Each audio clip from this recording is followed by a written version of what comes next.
اللي ينجح هنا هينجح في بلد تانية، وعويل بلده عويل بلاد الناس. هيرجع يقول طيب خلاص أنا هقعد الكام سنة دول وأفتح بيزنس هناك. هل لو أنت فتحت بيزنس هناك هتقدر تدخل المنافسة دي؟ طيب ومين قال إن مفيش منافسة في مصر؟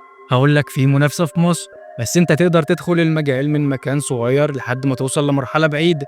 هتقول لي لا ده أنت بتقول أي كلام، في كام ألف ولا كام مليون واحد بدأوا بمشاريع وفشلوا وخسروا كل فلوسهم. هقول لك قاعدة ال1% ثابتة ما بتتغيرش، سواء هنا أو في أي مكان في العالم.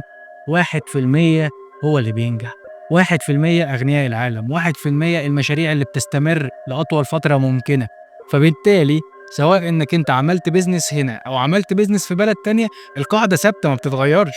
فانت لو بتفكر انك انت تفتح بيزنس ما تفكرش ان البلد هي العائق، الا في حالة واحدة، لو كنت في مجال تكنولوجي عالي البلد ما تقدرش ان هي تستوعبه، او في مجال محتاج بحث علمي عالي، ففي بعض الدول اللي بتدي لك مجال وتصرف عليك وتمول البحث العلمي بتاعك، وده مش هتلاقيه هنا. الاختلاف الوحيد لصاحب الاعمال هو عقليته هو. اللي ينجح هنا هينجح في بلد تانية، وعويل بلده عويل بلاد الناس. أكبر مثال على كده، شوف كام شركة في مصر في السنين الأخيرة، واعمل الإحصاء ده بنفسك، توسعت ودخلت في السوق العربي والسوق الأجنبي والسوق الأوروبي.